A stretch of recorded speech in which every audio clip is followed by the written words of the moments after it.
बेटा संपूर्ण सागर कितना कोटि कोटि भवों का पुण्य संग्रह किया, तब आज मैं दिगंबर मुनि बन सका, और कोटि कोटि भवों में किया पाप है। सावन लेके आए, 60 हाथ नीचे से पानी खींच के निकाल के रस्सी से लेके आए, मित्र वो कपड़े धोने बैठे, और महात्मा समत्व सागरी साथ में एक टप में गोबर भर रखे थे, उधर साबन लगा रहे, दूसरे पात्र में नील टिनोपाल खोले बैठे हुए साबन लगा रहे हो, पानी से धो रहे हो, इतना मेहनत से लेके आए, नील में डाला, उठा कर उसी कपड़े को गोबर में डुबो दिया। तो इतने जब गोबर में डालनी था, इतनी मेहनत कर क्यों रहे थे आप? प्रतिकोण किया हमने विशुद्धि के लिए, वो क्षण मात्र में कसा के गोबर में डाल दिया। चादरा मैला का मैला ही रह गया, पानी चला ही गया, साबुन बर्बाद हो ही गया, पर माताओं चादर तो मैला का मैला ही रह गया।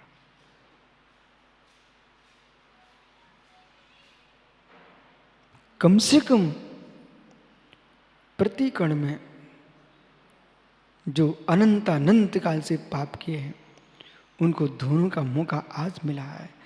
एक तालाब के किनारे एक धोबी को मैंने कपड़े धोते देखा, और आपको बता देता हूँ, गया में फल्गु नदी में पानी नहीं है, सुब्रत सागर मित्र आप भी मेरे साथ सोच कर गए हो कभी, तो वहाँ पानी नहीं है, तब भी वहाँ के रजकों ने, धोबियों ने बीच नदी के अंदर बालू हटा हटा करके पानी को संग्रहित किया है। और फिर जब भी अपने कपड़े पत्थर पर पछेटते हैं, गर्दन नीचे है, और वस्त्र को शुद्ध करने में लगे, कौन आ रहा कौन जा रहा है, कभी उन्होंने देखा नहीं कि कितने मुर्राज नदी से निकल गए, वो नीचे से निकल के नहीं आए, वे अपने कपड़े को धोने में मगन थे। ऐसे सच्चा योगी अपने चित्त को धोने मगन होता है। ये बाग नदी है, बाग गंगा जनमानी गंगा, उसके शीतल नीर में ये प्रतिकण के पत्थर पर ये आत्म वस्त्र को धो रहे योगीश्वर, इनको धोने दो, इनको इधर उधर ला करके। तुमने धोबी की दृष्टि को ऊपर उठा दिया तो कहीं ना कहीं कपड़े में दाग रह जाएगा। ऐसे साधु प्रतिकरण कर रहा है, और पीयूष तुमने बातों में लगा लिया, उनका कहीं ना कहीं दाग रह जाएगा। मोना मनीष महाराज जी 5 मिनट, बोले कब? बस प्रतिकरण के इसमें कुछ लोग तो ऐसे विचित्र होते हैं मनीष, जब जब प्रतिकरण करें तभी वे कान खाने आते हैं। भक्ति कर रहे हैं, प्रतिकरण कर रहे हैं, ये साधु मेरे मित्र विश्वास को घर द्वार छोड़ के आए हैं, मलिन होने के लिए नहीं आए हैं, निर्मल होने के लिए आए हैं।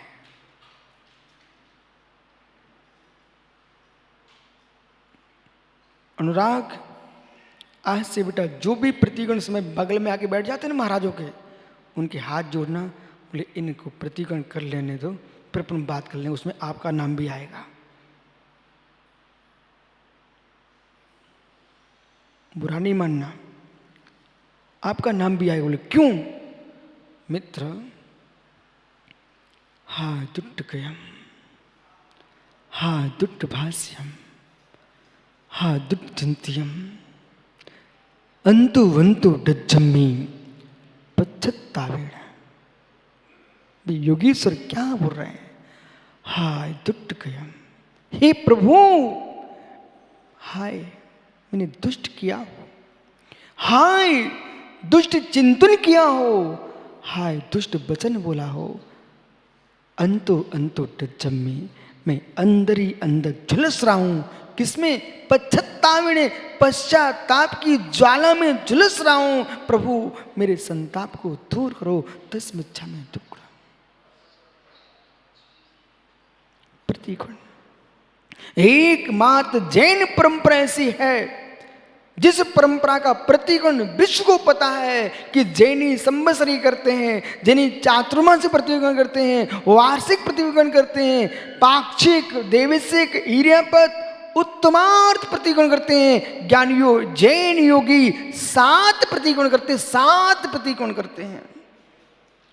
रात्रिक, देविशिक, इरियापद, पाक्षिक, चातुर्मासिक, वार्षिक और अंत में समाधि के काल में अंतिम प्रतिगण होता है, उसका नाम उत्तमार्थ प्रतिगण।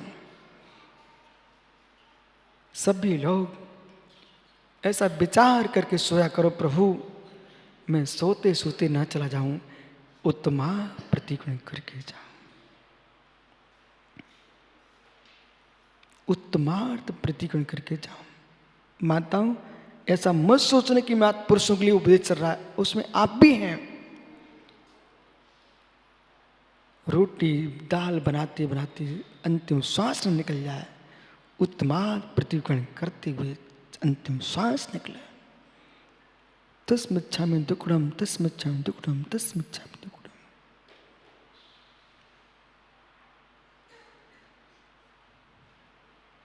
बाहर की संपत्तियां कब विपत्ति में बदल जाएंगी भरोसा नहीं है, पर आत्मा के भावों को संभाल लिया तो शिव संपत्ति आपको मिल ही जाएगी।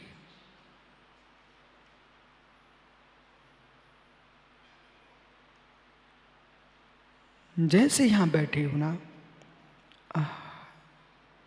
शैलेश भैया, यही दृष्टि मुमुक्षु हिन्नई, यही दृष्टि भगवान बनाएगी।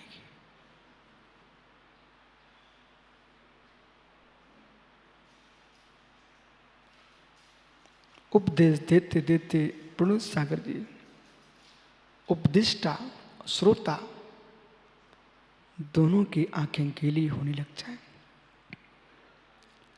अपने दोषों के बारे में विचार चला जाए, समझ में आया कि हाय मैं जी कैसे रहा हूं, मेरे जीवन के बारे में लोग मेरा सोचते क्या है,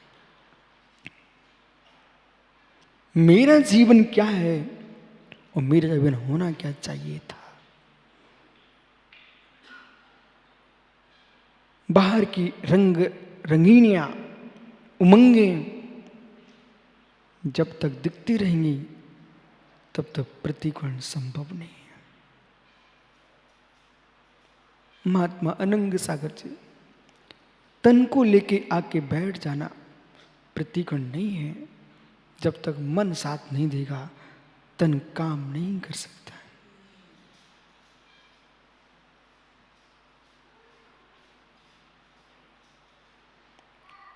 रांची सेठी जी, कारखाना है क्या आपके यहाँ? कारखाना है क्या?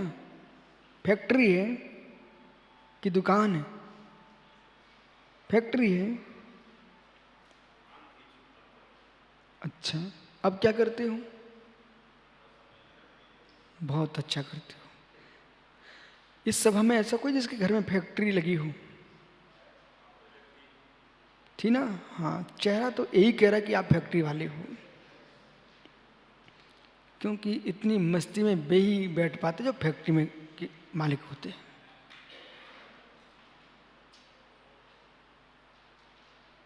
भरत, फैक्ट्री है, खड़े हो जाओ। शेट्टी जी, दोनों फैक्ट्री वाले हो आप। जो फैक्ट्री में मशीनें हैं वे सीधी जमीन पे रहती है, कुछ मशीनें ऐसी भी हैं जो आप ईंटों पे जमा के रखते हो, बराबर?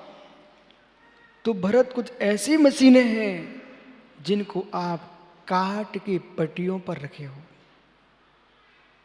बराबर? मोना, मशीन किस पर रखे हो? ईंटों पर रखे हो। सामान जमीन पर तो मशीन नहीं रखे हो, ईंटों पर रखे हो। मित्र, ईंटों पर रखी है, काष्ठ के फलक पर रखी मशीन है, पर काम ईंटें नहीं कर रही हैं, काम ईंटें नहीं कर रही हैं, काम काट के पटियां नहीं कर रहे हैं, कार्य तो मशीन कर रही है। ऐसी ये तन तो ईंटें हैं, तन तो काट का पटिया है, इस पर तुम आई मशीन रखिए, लेकिन प्रतिकण का काम तो आत्मा की मशीन करेगी, ये पटिया मटिया नहीं करते हैं।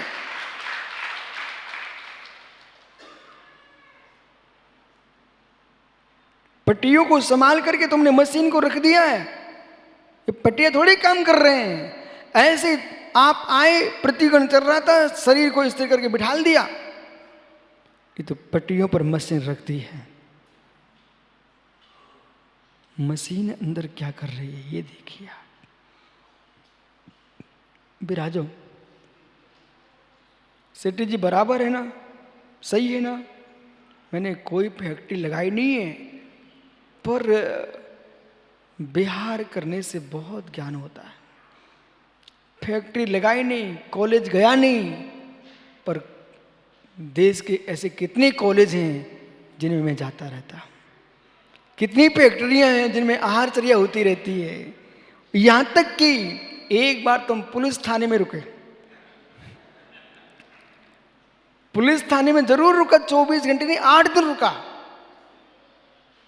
8 दिन पुलिस थाने में रुका। पन्ना के पास अजयगढ़ करके गांव है, वहां पर संघ रुका हुआ था। वहां धर्मशाला की में व्यवस्था नहीं थी, तो वहां थाने खाली पड़ा हुआ था।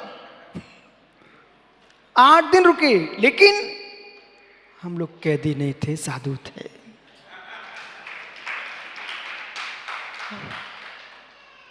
विराजो,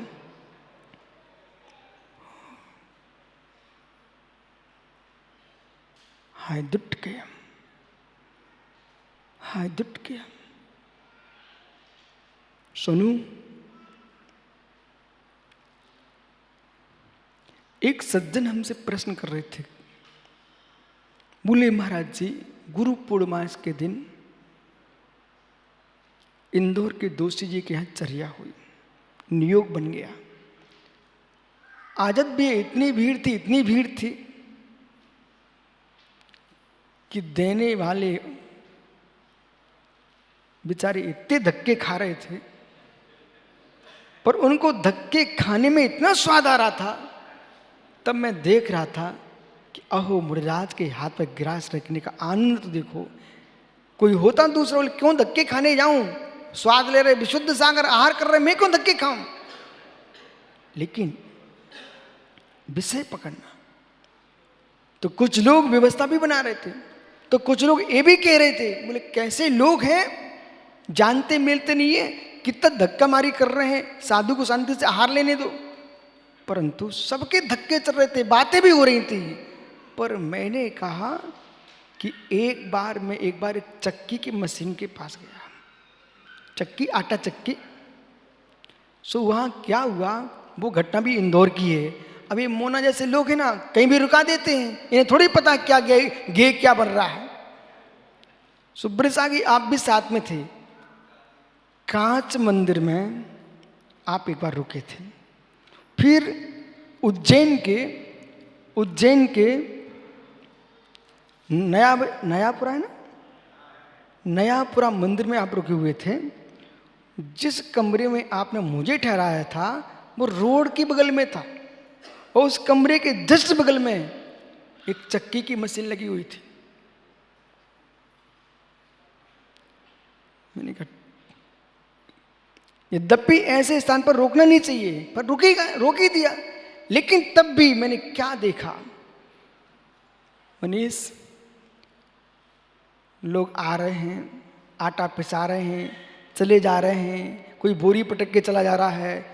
परंतु एक दिन क्या हुआ, वो मशीन वाले ने, चक्की वाले ने बोरी की बोरी ली और चक्की के उस मुख में डाल दी, और ले करके जो बोरी थी ना उसको यूँ झटकारा, और झटका चक्की पे ऐसे ठोक दिया, बोले जिसके पूरी धूल निकल जाए।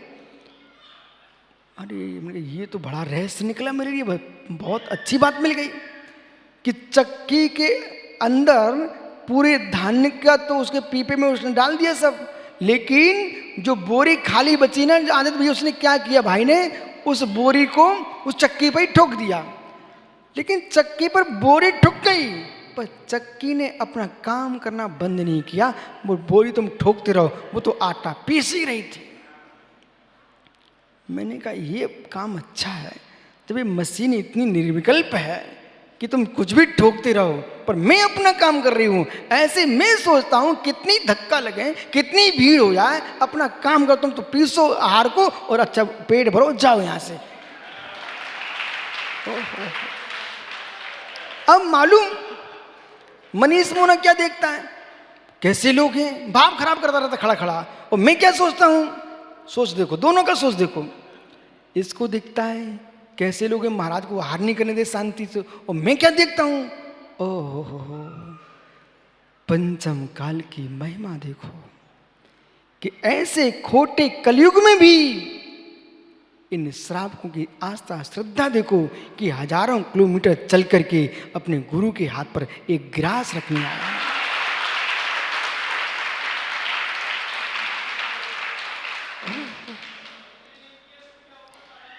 पंडित जी, गुरु पूर्णिमा का दिन था, गुरु पूर्णिमा का दिन। एक श्रावक हकीकत में 1000 किलोमीटर दूर से आया था, उसको मालूम कितना मौका मिला। ब्रह्मचारी जी ने कहा हाथ लगाओ जग पर और निकल जाओ। उसने बेचारे ने धक्का खाते खाते से हाथ लगाया, जग में पानी दे रहा था और निकल गया, मुस्कुरा के निकल गया। तो मैं सोच रहा था वो भगवान इतने से हाथ लगाने से उसके भावों की विशुद्धि तो देखो। बोले पीयूष बराबर एक नहीं, ऐसे हाथ लगाओ और निकल जाओ। ऐसे लोग निकल रहे थे।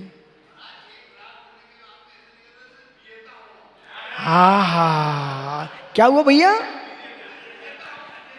जब कल का भी रूप आपने देखा हो, बोले एक गिलास दे लिया भीड़ में तो श्रावक बाहर निकल के मालूम क्या कहता है, मैं तो बिल्कुल विजयी होके आया हूं। बिल्कुल ठीक कह रहे हो, जो लोभ कसाय शत्रु था उस शत्रु से तुम जीत के आए हो कि मैं अपने मुनि के हाथ पर अपने द्रव्य को दान दे के आया हूं। मैं लोभ कसाय से जीत के आया हूं। यथार्थ में वीर है। उन बेचारे अभागों को क्या मालूम, जो जंगल के कीड़े मकोड़े दूसरे कीड़े मकोड़ों को खा रहे हैं, उन्हें रसगुल्ले का स्वाद क्या मालूम। जो सुबह से जग करके निशाचर मुख में पेट भरने में लग जाते हैं, उन्हें मुनि के हाथ पर गिलास रखने का क्या आनंद पता। सलेस बेही मनुष्य हैं जो साधु के हाथ पर गिलास रख करके भोजन करते हैं। बिना साधु के हाथ पर गिलास रख के भोजन करते हैं, उसको आचार्य सोमदेव सूर्य ने कहा वो तो निशाचर है, पिशाच। पिशाच हैं। ओहो प्रभात भैया, आप गिरिडीह में हो तो किसने मना किया कि आप आकर के हार नहीं दे सकते हो।